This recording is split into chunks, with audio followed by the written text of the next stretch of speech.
Hey guys, before we get into today's video, I just wanted to let you guys know that today is the last day for cash and orders over at MotionAutoTv.com, where every $1 spent is 10 times entries for a chance to win the R35 GTR. But also, the 10 times entries also ends today, so get entered for a chance to win the car plus $10,000 cash. Click the link in the description, and let's get on with today's video.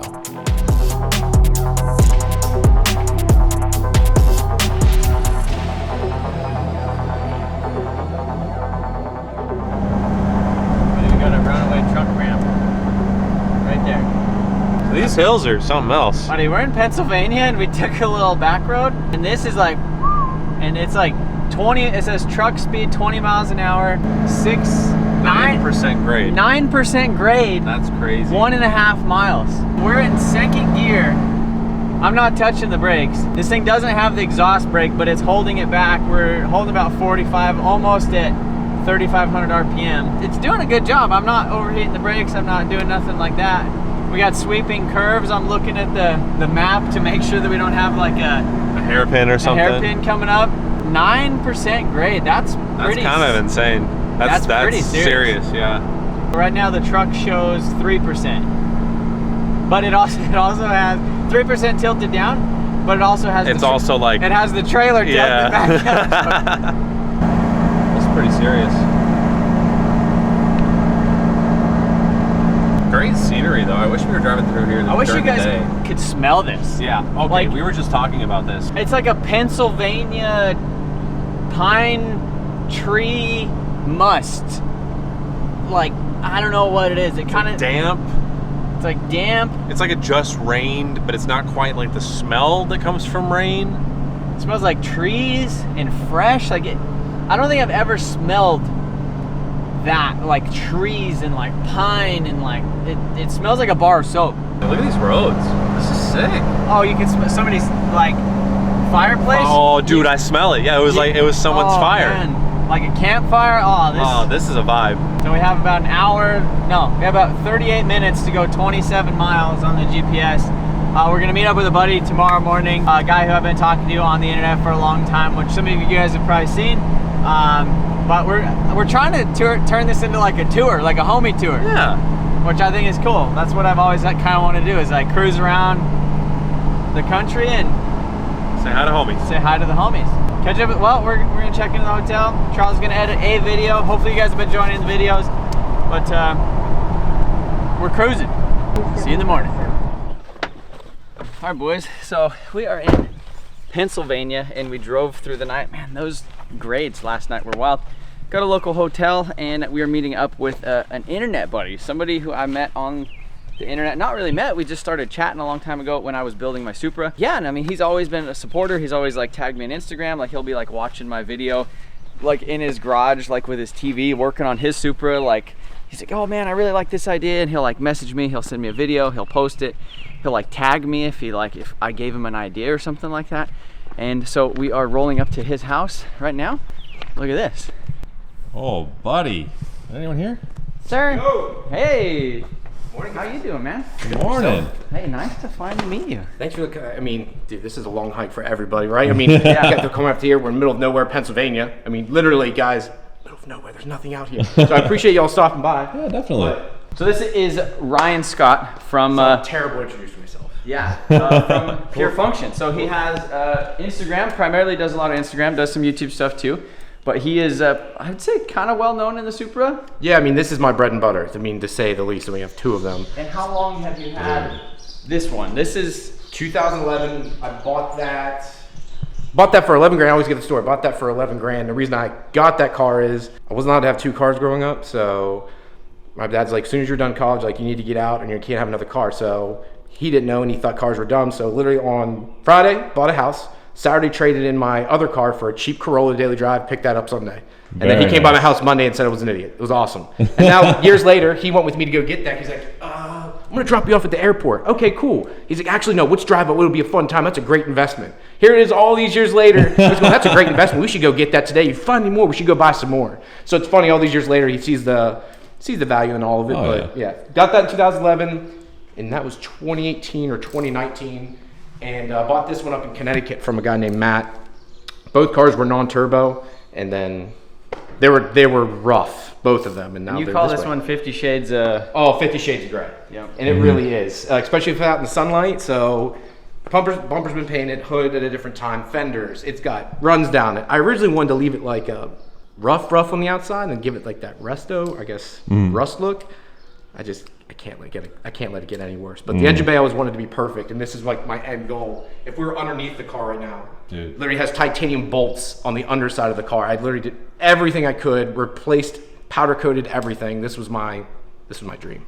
Magnum opus. This is the greatest creation. This is so sick. Look how clean all of this is. I mean, the shade, And so I've been engine following bay. his progress on Instagram, and it's like just so meticulous. Like you'll spend like 2 days, like hard lining like the wastegate lines. Yeah, so the and wastegate just stuff lines and like that. everything. It's like just the most attention to detail, because it's probably nice doing that, because this is the only thing you got to focus on. You have a real job. Yep. I work a 9 to 5 like everyone else, and then do like a lot of people. It's YouTube's on the side, but I enjoy it, and I don't know. I actually genuinely enjoy it. I like the garage. This This big. garage is sick. How big is it? It is 1,250 square feet. We always laugh because the house is only 1,800. Yeah. So it's 38 by 33, and then we poured 5 inches. So when I built this, I did this all 5 inches so I could put the lift wherever I wanted, and then 220s the whole way around too. So if I want to weld, which you can see, I had a little might have grounded out one time. See the burn mark on the drywall. I'm gonna talk about that day. But yeah, I mean, I use this.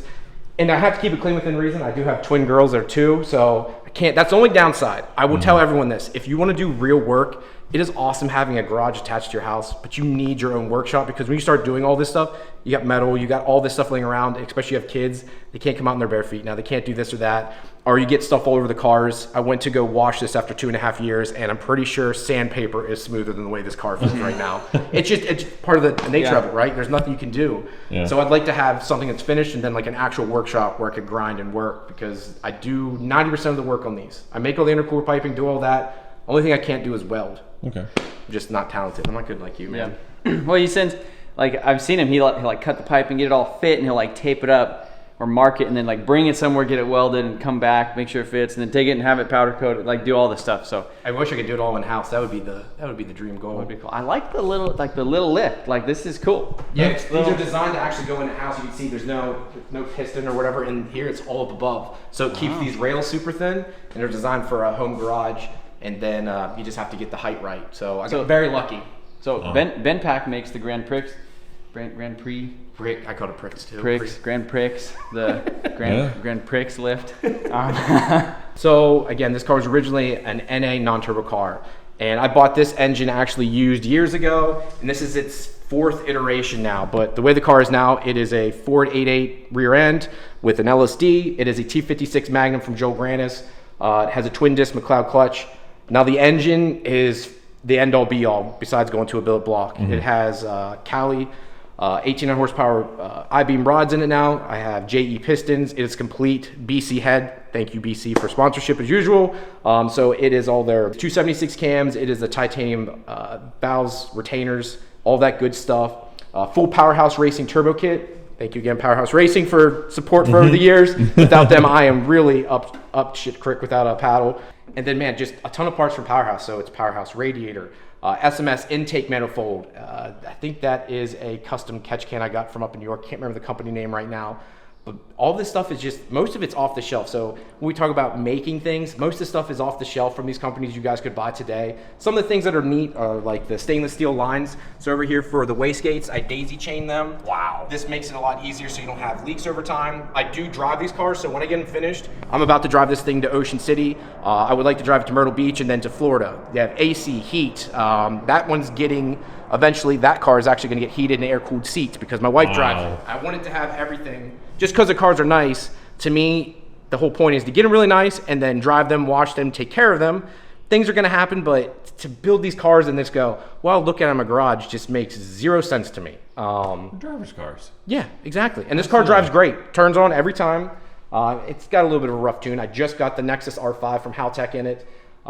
Just needs a little bit more work, and it should be there. But I mean, painted the whole engine base, got rid of all the ABS, all that stuff. That's all stainless steel hard lines too. Electric fans, and then Powerhouse Racing intercooler. Man, I mean, most of the parts are for Powerhouse Racing. It's BC Powerhouse Racing. A company called Dula Design also sends me a ton of parts too.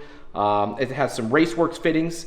They're based out of Australia. And then Freed Engineering also sends me a few parts here and there too. Ben and Billy Freed are pretty awesome to deal with. I'm probably cutting some people out, so I apologize, but that's pretty much the short and skinny. Oh, and then the harness for the car is made by a company called Kaizen Motorsports. He's based out of California. He made the whole harness and actually deleted the fuse box. So this is running off a PDM. Okay, so the whole entire car. Yep. Wow. Well, hold on. Front half of the car is. And when I work really closely with Haltech. Both cars are on a Nexus R5. The issue we ran into was this. I'm a hardhead, and I did not want a keypad. I want it to be OEM inside. If you've dealt with all this with electrical, it has an integration relay. So you have to go into that, or the rest of the car doesn't work. So you have to pretty much confuse that to say, hey, this is still here, but then also have the PDM controlling stuff. If I didn't want to use all the factory stuff, it wouldn't be a problem. If I just did a keypad or a can pad, it'd been a lot freaking easier. But that's how we were able to do it. So there's literally nothing in here anymore for a fuse box. It's all underneath her. If I open the door over here, it's still sitting down. I'll let you walk around. But it's all sprawled out. I haven't finished it up yet. Oh yeah. Everything's down there. Wow. So it's a lot of wiring, but it all goes through those small holes, and like you would never be able to tell. Without him, it wouldn't have been possible. So thank you, Jose. Yeah, not possible without it. Can we push the cars outside or turn them on or anything, or? We'll do that in a minute. Yeah. Okay. After we're done looking at them. Yeah. I want to see these wheels. So when we were getting ready to go to Banging Gears, I knew Ryan has done a lot of fitment stuff, and I was like, the message was like, hey, we're trying to fit like a 315 on here or 305. Like, what do we do? What is the offset that works? And he basically told me, he's like, nobody makes a wheel.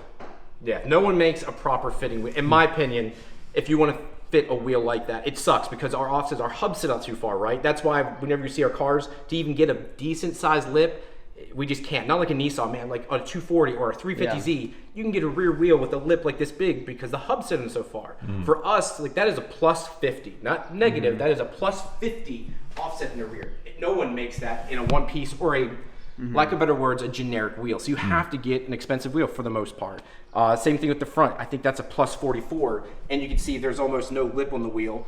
It also has to fit the big brakes. That's a 365 millimeter rotor on there. Wow. So it's huge. Hers is actually 380. It's just under an R35. Wow. So when I stop on the brakes, she stops. I don't want that anymore. Too much roll racing and not stopping. I raced Street Speed 717 one year and came up on a curve, in Mexico.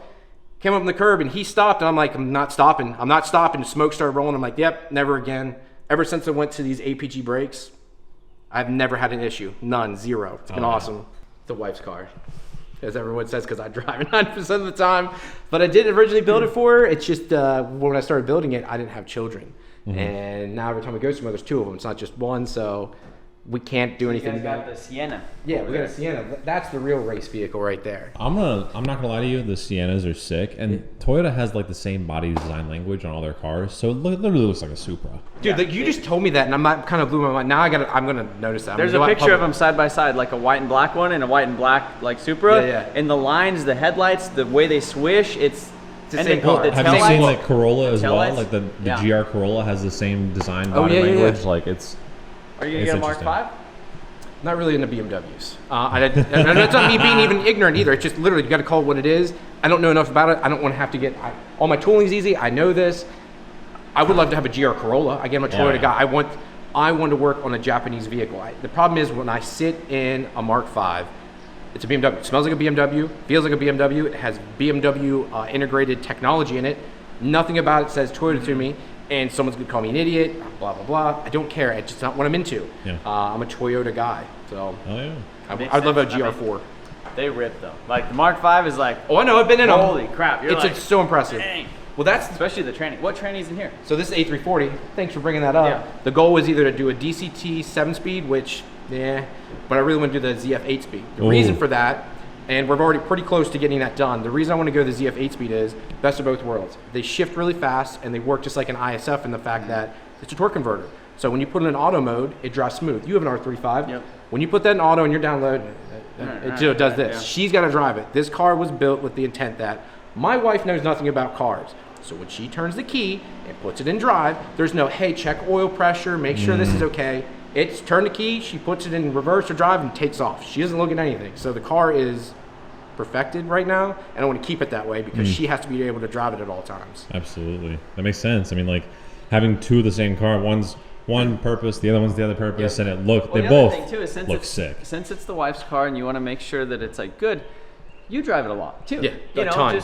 just you got to make sure it's dialed in at all times, even if she doesn't drive it for 6 months. Yeah, you have to drive it. You got to make sure it's good, because just in case she hops in it one day, it's got to be good. Yep, and this runs 93 and 85, but it's on the factory trans. It only made like 470 wheel, and I literally had to stop because I'm like, no more. Afraid it's going to detonate. I have a spare one there just in case, but I just want to put a ZF in it. It has, again, this is a Haltech Nexus R5 car, so that controls the transmission. Nick over at Haltech sent me this back in 2020 when the R5 first came out, and we started, lack of a better word, like prototyping, going over it, getting all the shift points, doing everything.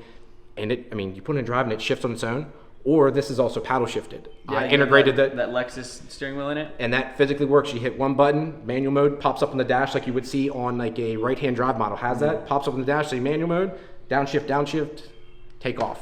It's a little slower because again, it's a slush box automatic, it's old, but it works and it is nice to have. Well, those ZF 8-speeds, so I have a BMW, X5 35D. Oh yeah. So it's 3-liter diesel, and X5, you know, it's like a freaking little SUV thing, and it has that 8 HP, and it just shifts so good. It's obviously the same transmission that's in the new Supras, in the Lamborghini Urus, and like the Dodge Hellcats, dude, like the Ram trucks. You can get them everywhere too, and it's like one of those things you want to pay. It's like Turbo 400. You want to go with something that there's going to be a mass amount of. The DCT is neat, but it's a very small group to pick from when it comes to cars. So it's very hard to figure out, okay, do I want to pick a very niche transmission or something that came in a billion vehicles that's going to be then getting a ton of attention. So this tuner, this car group, blah, blah, blah, blah, blah, is going to make parts for it, which keeps things cheap, which keeps things easy to get. That's how I look at it. Well, and then you've seen what Adam just did with the Mark V. Yeah, dude. With that 8 HP, with the clutch pedal and all that other stuff. Dude, like that. so cool. Like, technology. Man, I am a tech freak, so that's why I like the whole PDM side. And again, we haven't done it on this yet. You can see this still has a fuse box, but see, I want to do PDM on, like, I've never messed with a PDM, which is silly, but I want to do my Civic on a PDM and my S14 on a PDM soon. And my Civic really, really needs it. So PDM coming soon. Hey, thanks for showing us your cars. I don't know what we're going to do next, but we're going to figure it out. Yep, thanks you guys. I really appreciate you stopping by, and yeah, thanks guys. Of course. We're happy to meet you, man. Yeah, It's thank you, sick. man. Yeah. Love the Thank you, cars. guys. Love the freaking cars.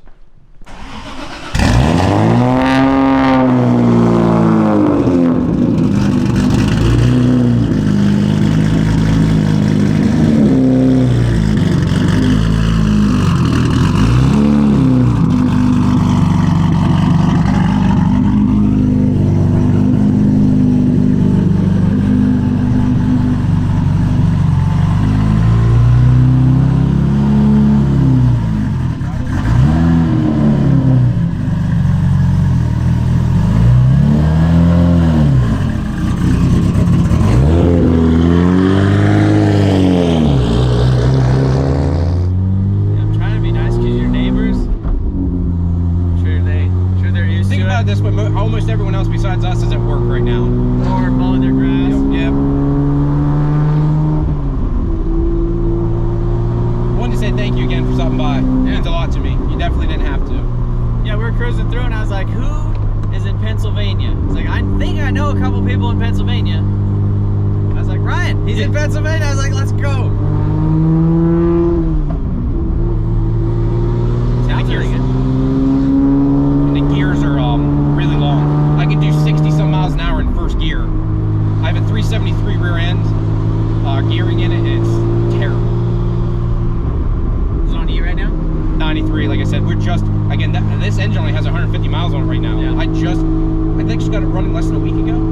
So everything seems all right. AC, we just got that charged. Like I said, this to me is a true street car. So Yeah. I want AC, heat, all the factory switches work.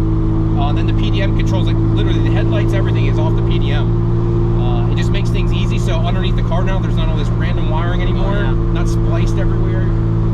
I need to do that with mine. Mine, we put the fuse box in the back. Oh yeah. Like, I'd love to like revamp it, do all that stuff. So I want to look at that a little bit more before we take off. Oh, for sure. I'll get my laptop over and I'll go over some Should we stuff. flip around somewhere? No, you can keep going straight here. I'll show you where you can go. Pennsylvania has a smell. Oh, it smells like cow shit all the time. No, it smelled like a bar of soap. Bar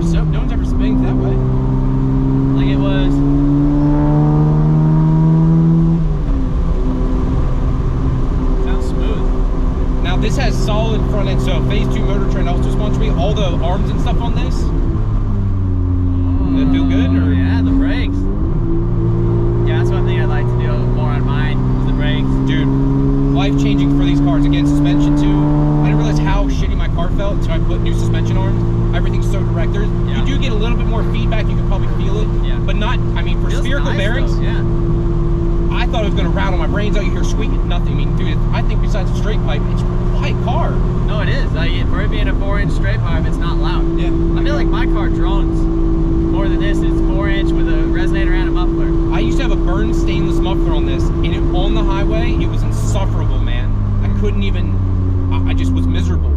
I went to a straight pipe, and they're right around like 2800 RPM. It's kind of shitty. Besides that, once you get to like 3000, it goes away. And it's good. Yeah, it feels good. It feels solid. Oh, that key. Yeah, it's Look at that key. Look at this key. What's that? Look at that key. Yeah, my buddy had that. I thought that was cool. Sick. Feel it. Is it a Like that's Dude. That's the Supra key right there. Yeah, because I didn't always bug you that we have like nothing cool. Like I have in the dash is my, or in the center console is my factory Toyota key, which is the same as a Camry.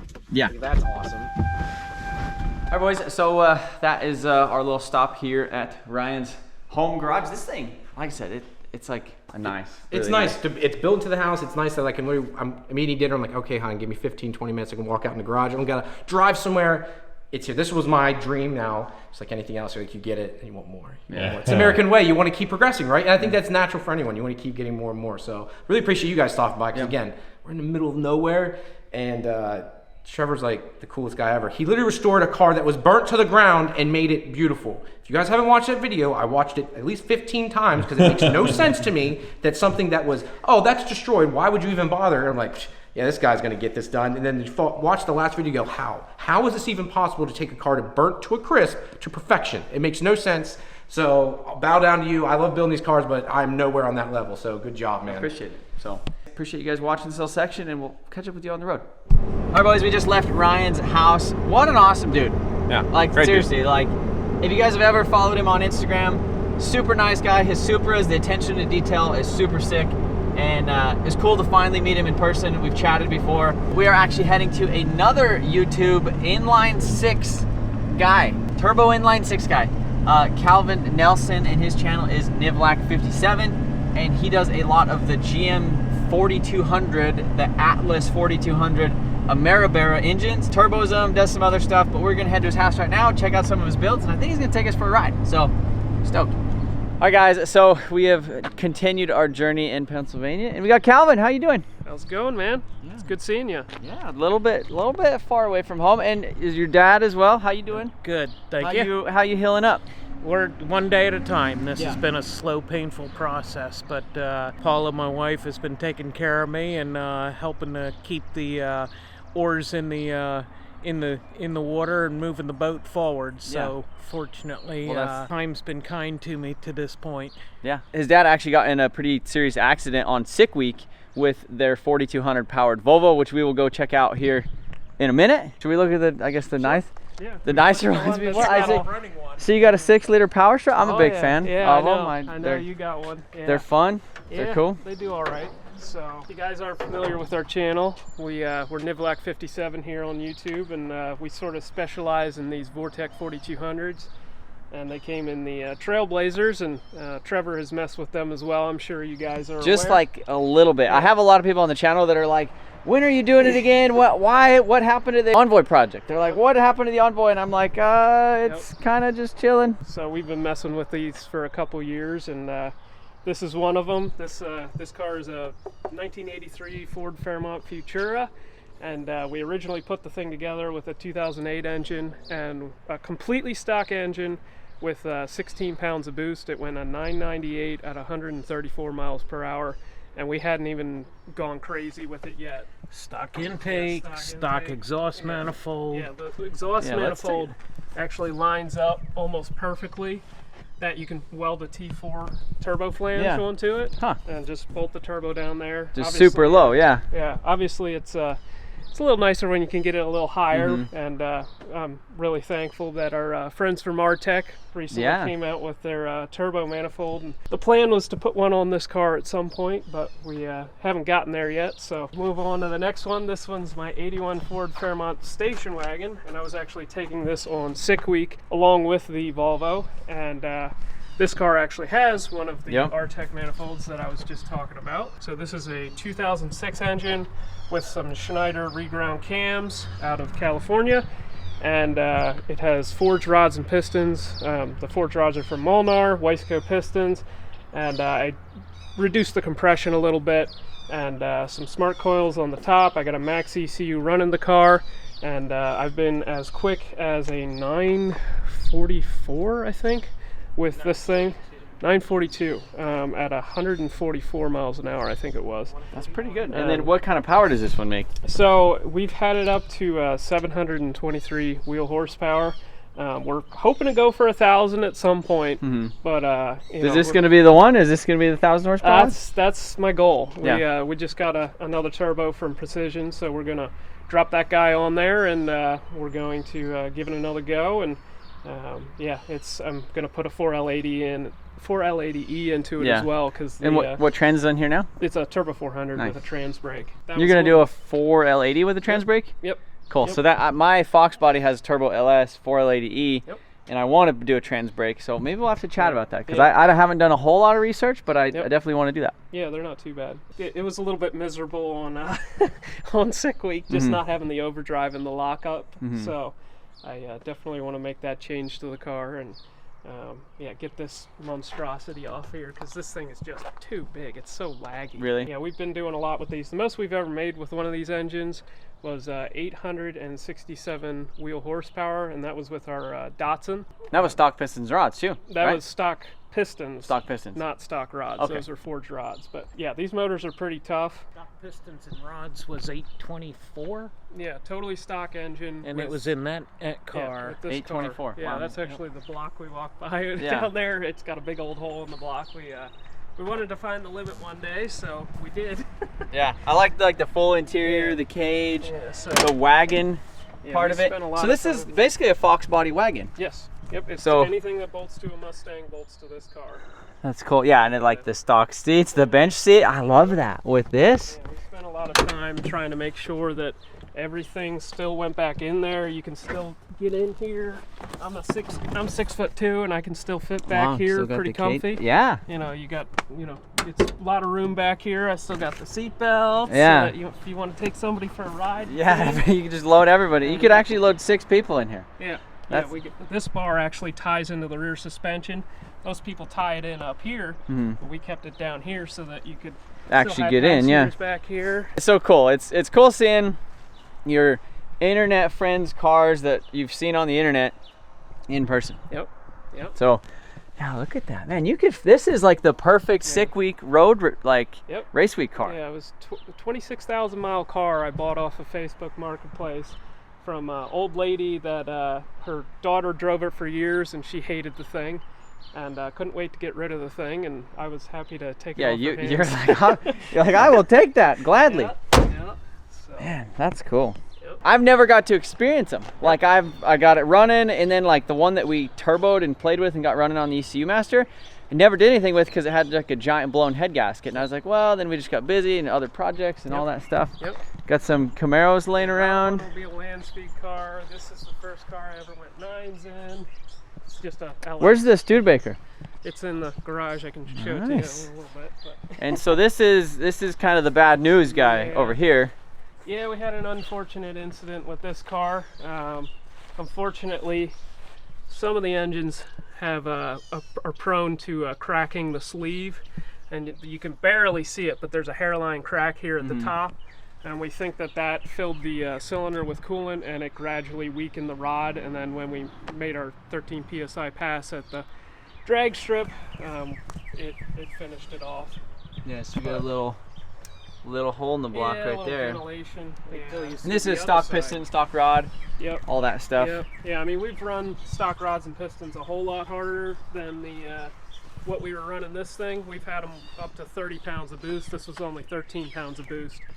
and it just decided it didn't want to be one piece anymore. Wow. And That's yeah, it was a bummer. well, that's unfortunate. I mean, fortunately you walked away. Maybe we'll throw a little clip of the actual accident like here in the video, but like it didn't look good. Like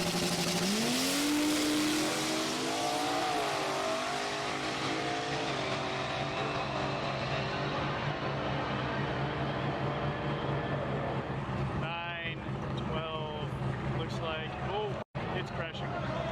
He hit that wall for sure. Oh, he went over the wall. No! Oh my God! Oh my God! I think I was watching and in the 4200 group, because it's like a community. Like it's a community of people. Everybody's like, did you everybody see Calvin's dad went over the wall and stuff? And it was pretty serious. But well, if you look at the car, I mean, you know, God was watching over him for sure, because that whole half of the car, like he couldn't have gotten out that side. The door will not open anymore, and everything on the driver's side, you know, it's still in, you know, relatively intact. It's well, good thing you guys had a good cage and good safety, and you know, obviously it looks like that was kind of priority number one. It was built for 200 miles per hour, and he was only going 150 when it wrecked. So, yeah, you know, and we were planning to go a whole lot quicker with this one. Yeah, this was like kind of its first outing, right? Yep. Yeah, unfortunately. Yeah, I only got to drive the thing one time, and yeah, this is what we actually think caused it to turn so hard. Debris from the engine, we think, got into the tire. Actually broke it, yeah. Actually punctured the sidewall. Chunk of the seat on the wall. Yeah, we think that's Cracked the sleeve. Probably like a piece of glass to a tire, you know, especially at 150 miles an hour. There were so many pieces, it's hard to know what went in there. I mean, I obviously looked inside there to see if I could find any chunks, but yeah. So the worst of it is actually back here. So the way we try to build cars, we want there to be a crash structure. So you can see all underneath here, all this stuff. We sort of left it a little bit lighter than you would see on a typical car, because we want that to fold up. We want this to take up energy, because any energy that this can take up is not energy that goes into the driver. Yeah. And yeah, it's a pretty sad deal. I'm still a little hurt. No, but it's, especially it's sitting here and looking at it, you know, like it's sad. Well, it's really sad. But I guess the best thing about it is your dad. He's right there still. Yep. So that's the best part. Fall back on that. So this has been a sore for too long, and as soon as the doctors give me permission to start doing stuff, I've already got a couple saw blades picked out. This thing's not going to last long, because this he wants to have a little bit of time with the car. So. He's like, you guys go ahead and go out to dinner. I'll be here. See how the drip rail actually folded over this door. So this door, there's no getting out this door. It's so it just folded it over like a rivet. Yeah, like I mean, obviously it's a blessing that, you know, this side of the car, if it had landed upside down or with that side down or something like that, he'd have been stuck. Hadn't gotten the fire out right away. Yeah. I mean, there's a whole host of things that could have been a whole lot worse. Just one little thing going bad could change everything. There's a lot of little things that added together to make this happen, but there's also a lot of little things that didn't happen that made it as best as it could have been. So God is good. Yeah. Yep.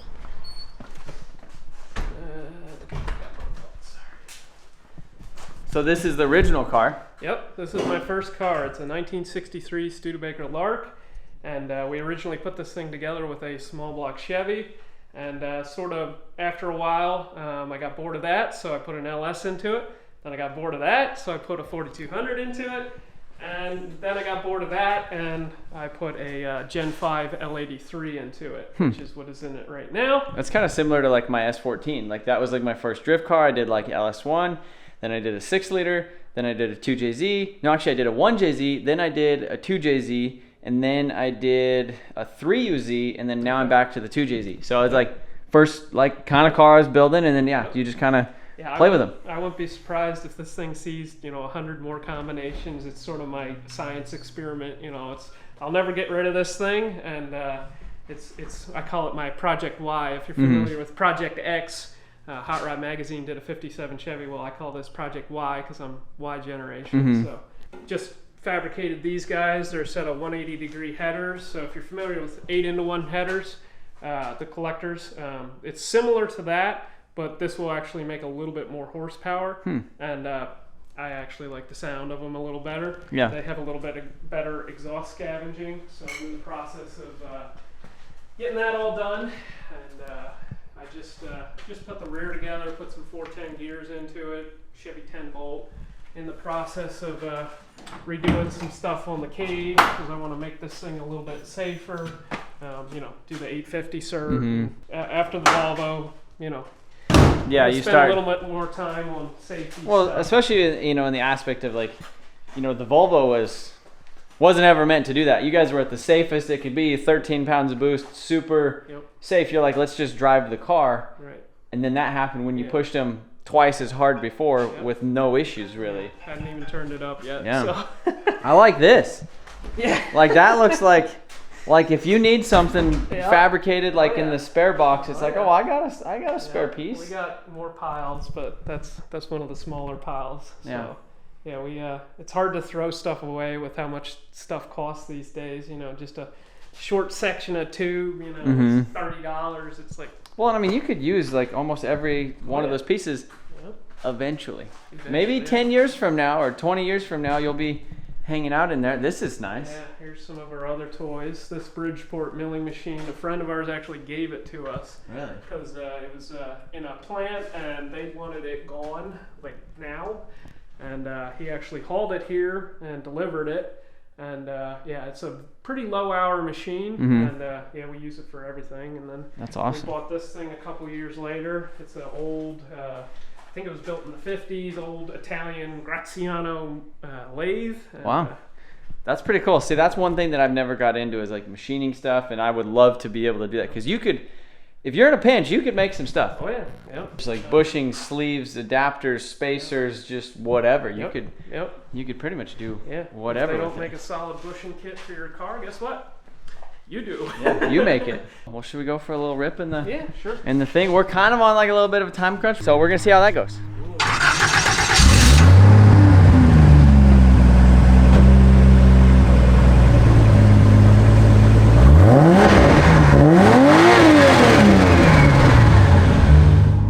Excited. Yeah.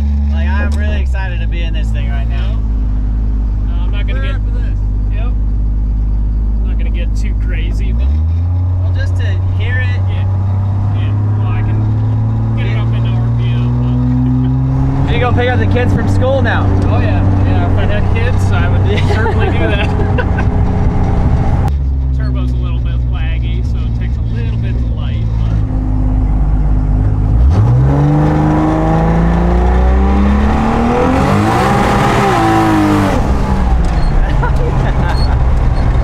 It sounds like a Supra. Oh yeah. Like it sounds sick. Yeah.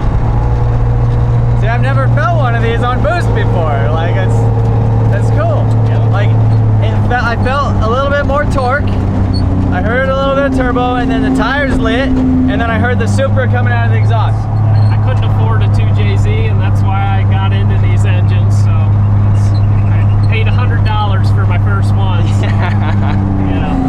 Oh man, this is gonna give me the motivation to go back and start working on it. Maybe I'll put one in a drift car. Like that's cool because they're aluminum block, aluminum head, 4.2 liters of displacement. They're cheap. So the ECU options, the turbo manifold options with the Artec manifold, it's like it's all coming together.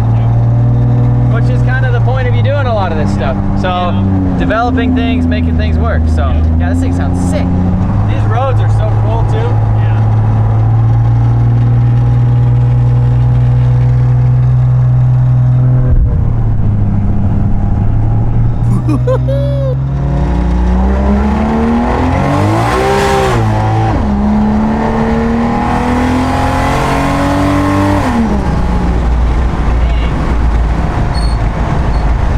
It feels so strong. And that was like I seen 14 pounds of boost. And I was pedaling it too. No, it is pedaling it, and it's been on. You've had one on 30. Woo! Man, all right, I'm glad I stopped. I'm really glad I stopped. We almost were like, man, we don't have much time. I told Calvin, I was like, we're gonna set a timer. We're gonna hang out. The last place we stopped at another buddy's. We're only supposed to be there like an hour. We're there 2.5 hours. It's like, we'll just keep talking, but I'm so glad that we stopped over here. This thing freaking rips. Glad you stopped too.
They're telling me about this barn, how most of it was built in like the 1800s and then the 1920s, and it like changes. This is kind of parts storage in the barn. This is so cool.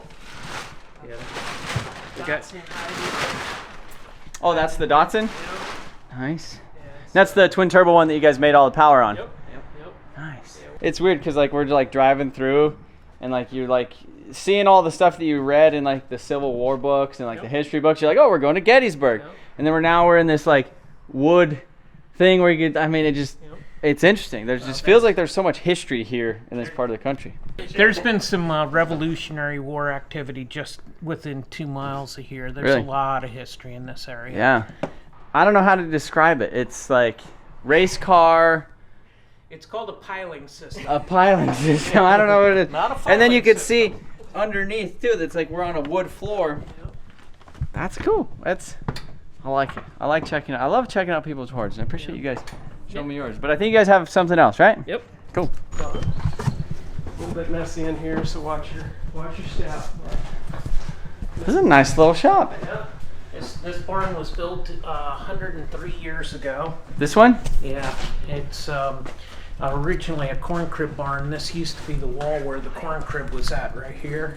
We took it out and took out the second floor and took the staircase out of the corner here. And before we had done that, one of the original owner's daughters showed up, and I had a 27 Model T sitting here, and when she came, she knocked on the door, introduced herself. Just a wonderful human being. There's certain people that just their soul shines outwardly, and we were talking, and she sheepishly asked, she said, "Do you mind if I look in the barn?" And I thought it was odd. Sure, no problem. So we come up, and I opened up the door, and she just about went to tears. My 27T was parked in the exact same spot that her father used to park his 27T. Yeah. And it really moved her. That's cool. Yep.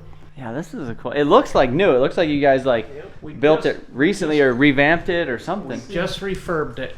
You can barely see some of the old wood there in Oh, the corner. yeah. That's but Little the walls and the building. I like the TIG hanging. Yep. Yeah, good old NASCAR stuff right there. Yeah.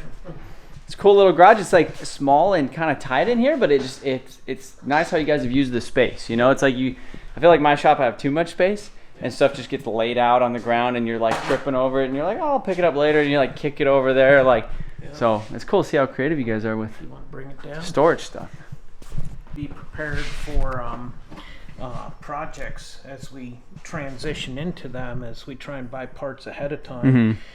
I need to learn how to do that. Well, it's part of the mastery of time, and that, you know, think long range, figure out what you got to do. And we bought the intake and the oil pan ahead of time, so when we made the decision to pull the plug for this year on the Studebaker, we could jump into this project and not have the crippling cost hit at the same time, because we have a number of other pieces that we bought along the way, transmission and We got the header parts. We're going to build a set of custom headers for this that are going to be unique to any other design that we've done in the past. We're really excited about that episode. Will come up probably in a month. Yeah. On some different ideas on how we want to make them match the engines. So, Yeah.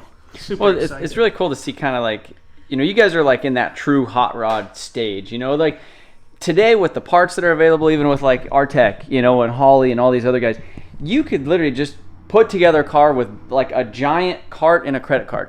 Like you could bolt things together and have an amazing freaking car. And it's, you guys are still kind of in that kind of in between where you buy the parts that you need, the ones that make the sense, but you also can pretty much make whatever. And that's pretty much what you did with the 4200s was like developing things, figuring stuff out. And that's what the true hot rod is. Nobody's going to make parts for it if they don't think it's a capable platform.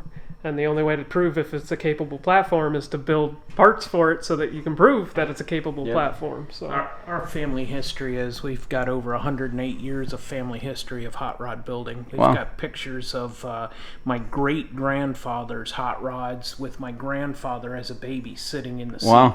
And a number of old race cars, and they were all built out of wrecked cars. So, you know, that lineage is over 100 years old of those things, and we It's in your blood. we It's still use tools that they used at the shipyard back in the 30s. Tools that were used during World War II are all things that are part of our daily life, and we're very blessed because you can feel the past history in the handle. that was my great-grandfather's. Wow. Is it still a true 3/4? I don't know. I haven't measured it. It still works. We just use it. Yeah. You just use it whenever you need. That's awesome. Craftsman. Yep. World War I. World War II? World War II. World War II, yep. That's crazy. This is a little bit messy down here. More so stuff. watch your step. In order to develop this stuff, sometimes you got to blow one up. Well, so. and you also got to figure out what cylinder head is the best, what's the difference, what's all of it. So how do you pick what garage you're going to do stuff in? Usually it's one of the two that are, that's sort of where we do most of our work. And then if we, need to put a project to the side, then we put it into the barn. And so mainly it's the two shops, the one with my student and the one with the, I love this. Like, this is so cool. Like, just seeing the... We actually need to clear some of this out. You're like, some of them are actually past their parts pulling ability. Yeah. Buddy, this is crazy. This just gets me so happy. We just sold 16 engines. Today. 16? 16. Dang. Charles, I rode in it. Yeah? It's happening soon. Is it? We're gonna add it to the list. We'll just start doing it. I mean, I do know of a couple shells that are in need of a motor. You know? Me too. Yeah. All right, guys. So that wraps up our little tour over here at Calvin's shop, house, Horde. Yep. I don't know what you want to call it, the 4200 thing. Yep. But if you want to check out his channel, it's Nivlac. It's Calvin spelled backwards, 57. Yep. So I like that. You and your dad are awesome. All the toys and projects and everything you got going on here. Yeah, this entire place is just sick. It's a vibe. It sounds great. Smells great. You could hear the birds chirping, and that's awesome. There's so much history at this house and with them and all their stuff, and I really appreciate them showing me around, giving me, I guess, a bigger itch that I need to scratch now. Because now we gotta pull, like, just add another project to the list. But I think it's cool. Appreciate you guys watching this video. See you in the next one.